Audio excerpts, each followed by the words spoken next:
What's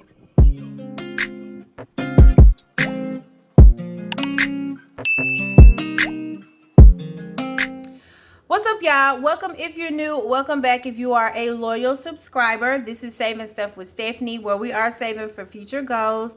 We're cash stuffing to maintain financial discipline, all in hopes to become, if you know what I'm about to say, put that in the comments. Let's see how much y'all really know me. In today's video, we're going to go ahead and budget for the second paycheck that I'll receive in the month of July. And in this paycheck, we're actually going to be budgeting a little bit more. Because this check does include holiday pay. So if you're interested in the budget and seeing exactly what we're about to do with the monies, stick around and stay tuned. All right, y'all, let's go ahead and get started. We are on my paycheck 2, and there are a few bills that we have to pay for paycheck 2. So I'm going to go ahead and get my bill tracker out. We are budgeting the check that I'll receive for July the 17th. Instead of me budgeting $1,300, which is what I normally do, this go around I am going to budget $1,400 because this check does include the 4th of July. I did work that day, so I did get holiday pay. So we'll be working with a little more for this particular paycheck. So I did go ahead and complete the budget, and I'll of course go over the numbers with you all. Okay, so the bills I will be paying for paycheck number 2 will be the split bill of my mortgage, which is $308. My utilities, which is $193. This is the utilities bill for August because the utilities bill for July has already been paid. My Ring camera, which is $5. My life insurance, which is $17. And as you can see, my Xfinity bill on here says $83, but on here says $112. So let's talk about it. I got an email. Of course, I get an email every month that lets me know when my Xfinity bill is due. It's due every month on the 23rd. This time I got an email and it showed that the amount of the bill was $112. So you guys already know why is that the case. So I did get the email over the weekend. So on Monday, I did call just to verify, why my bill was so high. Come to find out, which I kind of figured the issue was a promotion had expired. And of course, when a promotion expires, you pay, whatever cost of what you have as far as the plan goes without any of the promotional discounts. So I called just to verify, are there any comparable promotions that we can add to it to bring it back down to the $83 or $80 that it was previously. So she looks and looks and looks, and it takes a nice amount of time. And initially she comes back and she's like, we can add a promotion to your account that will bring it down to $110. And I'm like, girl, it's $112. Like, that's $2. I said, okay, so go back, put me back on mute, because I wasn't even on hold. But put me back on mute and go back and search a little harder, because that ain't gonna cut it. So she went back, took a few more minutes, and she found another promotion that was somewhat comparable to what I previously had. And she was like, well, we can go ahead and do this promotion. It'll bring your bill to $95. And if you put your checking account or something to that effect on file, that will knock it down $10, which it kind of puts you back to where you was. It'd be like $85. So I was like, well, I do have my debit card on file. But she says now they don't want the debit card or credit card to be on file. They want your actual checking account information. So sometime today, I'll probably go into Xfinity because we actually have a building. We can go into any type of updates or discrepancies and just verify that, because, it's something about talking to somebody on the phone versus somebody that I can literally go talk to in person. So I'll probably go up there today just to verify that that is true and go ahead and set it up to have that, deducted from my checking account starting in August. So I could possibly get my bill back down to in the 80s, because $112 is ridiculous just for the internet. Like, I don't have cable. I don't have a phone service through them. I only have internet. Yes, it is fast. I have to have fast internet because I work from home. But $112, that's ridiculous. But it's fine. They prorated for the next month. So she gave me how much it would be for August versus, this month, because she couldn't do anything about the amount for this month. So I'll go ahead and pay the $112 for July, but in August it should be a lot cheaper. I'm also thinking about, when I do go into Xfinity today, checking to see if I can just go ahead and purchase a modem from them or something to that effect, so I don't have to continue renting mine, which will also bring my bill down. This may have been a sign for me to do that anyway. But yeah, so the amount for Xfinity, to make a long story short, is $112 for this month. So if you add all of those amounts up, instead of the $606, which is what it normally is, the amount of Paycheck 2 for this go around is $635. So let's go ahead and get out the calculator. So we're starting with $1,400 minus $635. Okay, so the variable expense column, I normally budget $300 every 2 weeks for grocery. Okay, I'm doing $30 for this pay period for household, which is $15 every week, so minus 30. We're doing 20 for gas and 20 for spending, so let's just go ahead and deduct the 40. I am deducting $50 from this paycheck for eating out, because this paycheck will be the check that I'll receive before my mom's birthday. My mom's birthday is already fully funded as far as her sinking fund gift, but you guys know I always budget for eating out, so that $50 will go toward that. Self-care, I am going to deduct $15 for self-care so I can go ahead and start getting my haircuts. And there is an amount here in miscellaneous. And the reason for that is because I do have somewhat of a trip planned. I am going to Tennessee at the end of this month. And I'm pretty sure I'm going to need money for gas, just, you know, various things. And I did want to have just a little extra money tucked away just in case. So I am going to put $41 toward miscellaneous. And I'm pretty sure we calculated this all wrong, y'all. Hold on. So with the 41 included, this is $476. So let's just do it like this. Okay. So the remaining amount left after fixed expenses and after variable expenses is $289. All right, so we have $289. Of course, because I did go ahead and plan to save at least $800 for the month of July, I do need to go ahead and put aside $250 toward my savings challenge. So minus $250. Okay, so that leaves $39. Okay, so I am budgeting $10 for cell phone, so minus 10. Because that $10 plus the $10 that I budgeted for last pay period will put me at $20 for the month. And that's kind of how I need it to be for cell phone in order for me to have what I need by November. Because that is when my cell phone is due.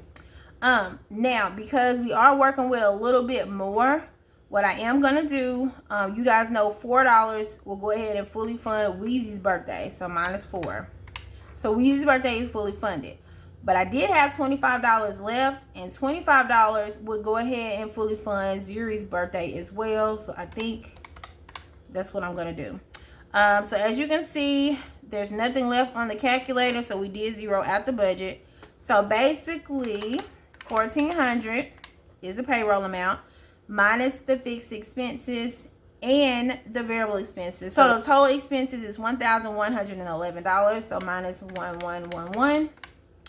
Minus the savings challenge amount and the sinking funds amount. The $250 plus $39 is $289. So minus $289 leaves 0. So that is how we are going to budget for this check. Now, if I do receive any overage, I had kind of played with what to do with it, but I think just for the sake of being on the safe side, if I get some overage, I'll probably just put it in miscellaneous, because if it's in miscellaneous, I can allocate it where it may need to go if something comes up, rather than putting it somewhere and then having to pull it and use it for something else. So we're just going to pad miscellaneous just to get through the few activities we have remaining for July. And if there is some money still left in there, then we'll save it in other, you know, places. So as far as the cash planning goes, we're going to be cash planning for variable expenses, sinking funds, and savings challenges. So variable expenses is $476 plus sinking funds at $39 plus savings challenges at $250. So the amount that we're going to be cash stuffing or cash planning is $765 in real cash. I do a hybrid method where I do cash stuff prop money for my bills. That's that white binder. But the amount in actual cash that I will be deducting from my account will be $765. All right, so let's go ahead and plan out the cash, and then we will fill out the bank teller slip. All right, so $765 is the amount that we are cash stuffing. All right, so for grocery, we're doing $300, and we're doing 14 20s and 2 10s. Let's just put this over here. Okay, for gas, we're doing $20, so that's 2 10s. Household, we're doing $30, so let's do 2 10s and 2 5s. All right, miscellaneous, we are doing $41. So what we'll do is we'll do 2 20s and $1. Okay, we're not doing anything for lawn care, car maintenance, registration. For cell phone, we are doing 10. So we need one $10 bill. Nothing for pest control, but for savings challenges, we're doing $250. So we're just gonna do 2 $100 bills and a $50 bill. Nothing for entertainment, Valentine's Day, Mother's Day. All these birthdays are finished. Now, Weezy's birthday will get 4, so she'll need 4 1s.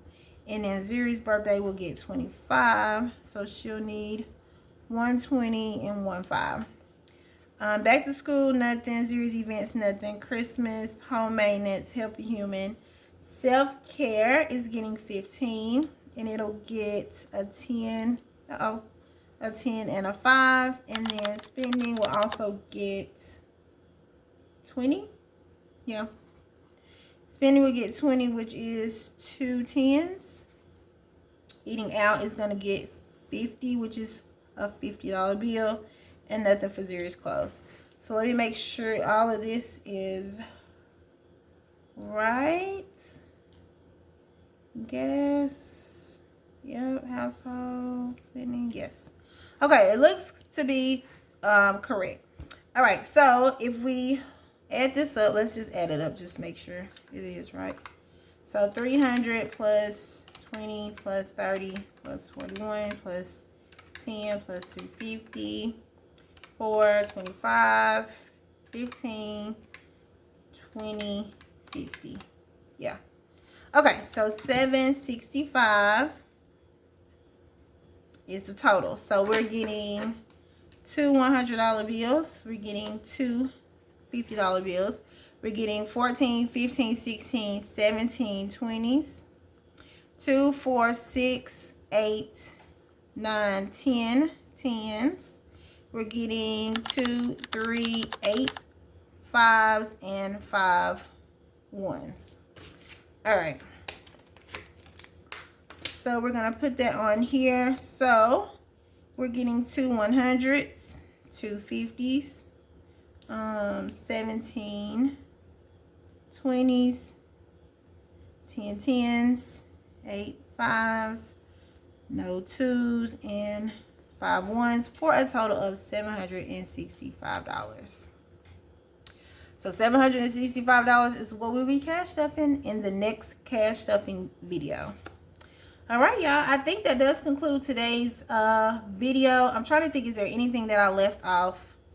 I did want to show you guys what I will be using once we do complete the Life's a Beach challenge, because based on the numbers and what's already in that challenge, we should be completing that in the next cash stuffing, which is this challenge right here. But once we complete that challenge, that's when I'm going to start working on prop budgets challenges. I think I'm just going to do rolling saves for these. I probably won't end up using all 3, but I'll at least use 1 or maybe even 2. I don't know. It just depends on what I have to go toward the challenge. But once we finish this challenge, we'll be working on these. Okay? And we're going to try to save as much as we possibly can for the month of July, because what I'm going to do is there will be a new series. There will be a savings update starting, it actually will start this month, but instead of having debt updates for the next few months, as far as the end of the year, we'll be having savings updates, because we are going to be pivoting to doing more savings and paying off debt. So be looking out for those. Because you guys know we have to finish this binder. So that's what we're going to be working on. Okay? Okay, so if you did make it this far in the video and you have yet to subscribe, but you did enjoy it, please hit the subscribe button, hit the like button, smash the notification bell so you're notified when I upload another video, and I will see you all in the next one. All right, y'all. See y'all later. Bye.